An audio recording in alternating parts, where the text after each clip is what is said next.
बालन। बालन movie देखने के बाद मुझे ऐसा लगा कि भाई साहब कि महाराजा, दृश्यम एंड किष्किंधम जैसे मूवीज़ ये सबको बाजी में रख दो, ठीक है। क्योंकि भाई साहब ये सब मेरे बकेट लिस्ट में भी नहीं थी कि मैं इसे देखूँगा।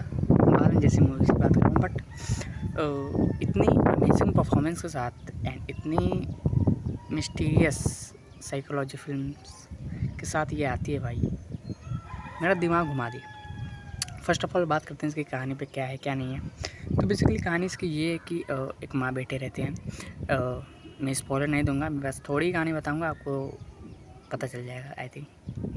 तो एक माँ बेटा रहता है, तो उन्होंने मर्डर के केस में उनको अंदर कर दिया जाता है जेल में।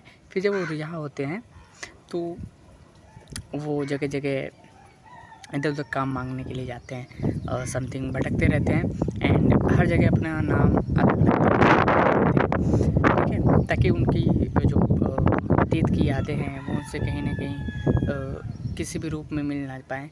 बट फाइनली उनको एक काम मिल जाता है। एक 70 साल की बुढ़िया को देखभाल करना होता है, बट सस्पेंस ये है कि फिर वहाँ पे एक आता है, इनसे अतीत से जुड़ी हुई कुछ लोग इनसे मिलते हैं जो कि इनके बारे में सब कुछ जानते हैं। अब कहानी बहुत ही सिंपल लग रही है, बट इतनी मिस्टीरियस तरीके से आपको क्लाइमैक्स दिखाया जाएगा कि आपके होश उड़ जाएंगे भाई साहब, ठीक है।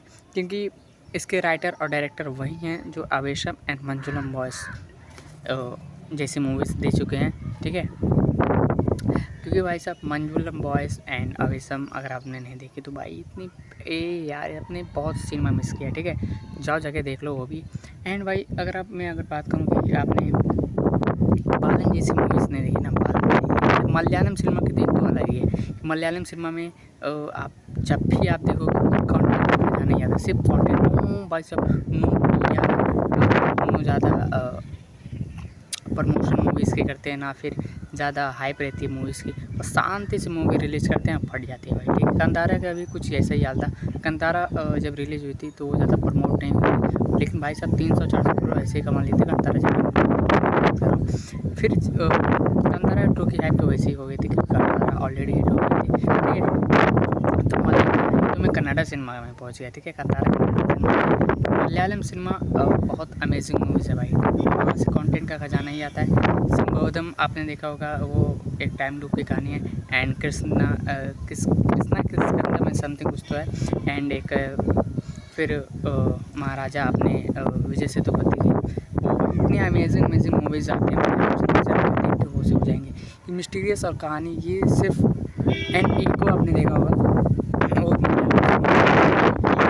मूवीज़ जो कि लास्ट में जाके पता चल जाए क्लाइमैक्स में इतना जो इधर उधर भाग रही थी क्या है क्या नहीं है सब नहीं, वो लास्ट में जाके क्लाइमैक्स खुलता है। एंड अगर आप में देखो मलयालम सिनेमा की सबसे बेहतरीन खास बात ये है कि वो हर सिनेमा में अपना जंगल फॉरेस्ट वगैरह दिखाते हैं, नेचर से जुड़ी हुई चीज़ें दिखाते हैं ज़्यादातर, जैसे जंगल वगैरह ज़्यादा रहते हैं उनके सिनेमा में। बहुत कोई भी मूवी उठा लो मलयालम सिनेमा में, अगर थ्रिलर सस्पेंस मूवीज़ है तो उसमें ऐसा हो ही नहीं सकता कि जंगल के सीन्स, बहुत सारे जंगल के सीन्स दिखाए जाएंगे, पेड़ पौधे पता नहीं उसमें क्या चीज़ रहती है उनको कि वो जंगल के सीन दिखाते हैं, बट कुछ तो है, ठीक है। और सही भी है एक तरीके से, उनको शायद कुछ लगता है।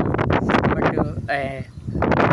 बालन तो ये सब साइकोलॉजी थ्रिलर मूवी जो आपके दिमाग को सस्पेंस से भर दे भाई, आप प्रेडिक्ट ही नहीं कर पाओगे अगला सीन है क्या क्या नहीं है। एंड 2.5 घंटे की मूवीज़ है भाई, 2.5 घंटे की मूवी आपको एक पल के लिए भी बोरिंग नहीं लगती है, क्योंकि भाई इतनी अमेजिंग एंड इतना नेचुरली इन्होंने मॉम एंड प्ले किया है, खासकर चाइल्ड एक्टर वो अमेजिंग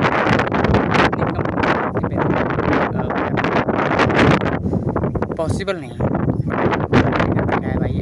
मैं परफेक्ट भाई उस बच्चे का, ठीक है। जिस तरीके से उसने एक्टिंग किया आई लव इट भाई, वो बंदा अमेजिंग है। इतनी कम उम्र में इतनी अच्छी एक्टिंग कर पाना मुझे नहीं लगता।